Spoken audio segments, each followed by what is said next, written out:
कैसी स्टेज बनाएं जो कब दुख का अनुभव ना हो? एम ऑब्जेक्ट है मुक्ति धाम में जाने का। क्या हमारी रेस का एम ऑब्जेक्ट कहाँ तक पहुंचने का? इस दुनिया के दुख दर्दों से हमारी आत्मा मुक्त अनुभव करने लगे। क्या शरीर में रहें, लेकिन शरीर में रहते रहते जैसे सुप्रीम सोल इस शरीर में प्रवेश करता है, वो दुख दर्दों से परे की स्टेज में रहता है। न उसके ऊपर दुख का असर होता है, न सुख का असर होता है, सुख दुख से परे की स्टेज में रहता है। ऐसे हम आत्माओं की भी ऐसी स्टेज बनी कि न हम किसी को दुख दें और न किसी का दुख धारण करें। हमको कोई दुख देता है, उल्टा पलटा बोलता है, तो उसकी बात से हमारे ऊपर प्रभाव न पड़ जाए। दूसरे का दिया हुआ दुख हम ग्रहण न करें, ऐसी स्टेज बन जाए। तो सुख देना है, सुख लेना है, ये तो ठीक, लेकिन सुख से भी प्रभावित नहीं होना और दुख से भी प्रभावित नहीं होना। तो तुम्हारा यहाँ ऑब्जेक्ट है मुक्ति धाम जाने का। मुक्ति माना छुटकारा। कैसे छुटकारा? दुख से छुटकारा, अशांति से छुटकारा, दर्दों से छुटकारा। शरीर में दर्द होता है ना, तो वो दर्द महसूस न हो।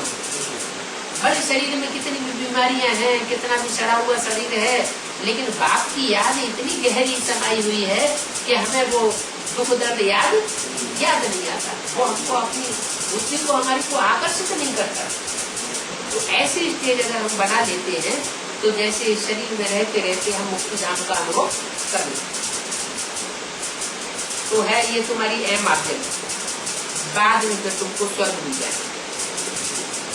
शिव बाबा को निरंतर याद करना है। क्या मुक्ति धाम जाने के लिए क्या करना है?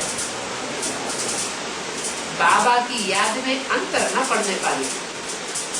क्या ऐसे नहीं कि मुसलमानों की तरह 5 बार याद कर लिया दिन में, तो वो तो अंतर वाली याद हो गई।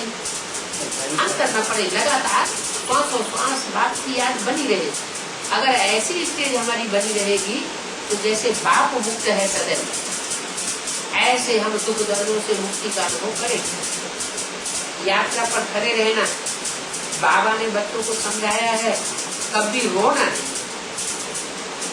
क्या जो बच्चे रोते हैं तो बाबा समझते हैं इन्होंने दुख ग्रहण किया, इनकी आत्मा दुख दर्दों से मुक्त नहीं हुई है, इनके अंदर ज्ञान की पराकाष्ठा इतनी नहीं हुई है जो ये दुखों से अपने को मुक्त अनुभव कर सके। तो ऐसी स्टेज बनानी है। जब ऐसी स्टेज बनेगी तो कभी रोना नहीं आएगा। कोई कितना भी हमें दुख देने की कोशिश करे, हम दुखी नहीं होंगे। मनसा वाचा कर्मा कब किसी को दुख नहीं है। कोई दुख देता है तो दूसरों को रोना आता है। न तो हमको किसी को दुख देना है। कौन सा दुख? वाइब्रेशन से हम किसी को दुख दें,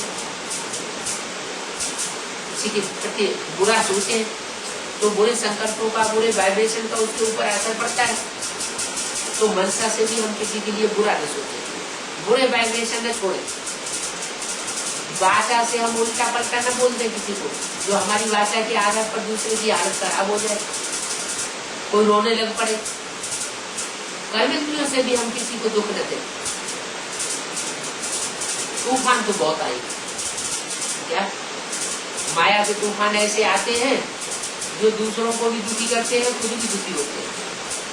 दूसरों के प्रति भी ऐसी बातें बोलते हैं जो दूसरा भी दुखी हो जाए और बाद में अपन को पश्चाताप होता है। तो ऐसे माया के तूफान तो बहुत आवेंगे जो विकर्म करावेंगे। तो आपको याद करके खबरदार रहना है।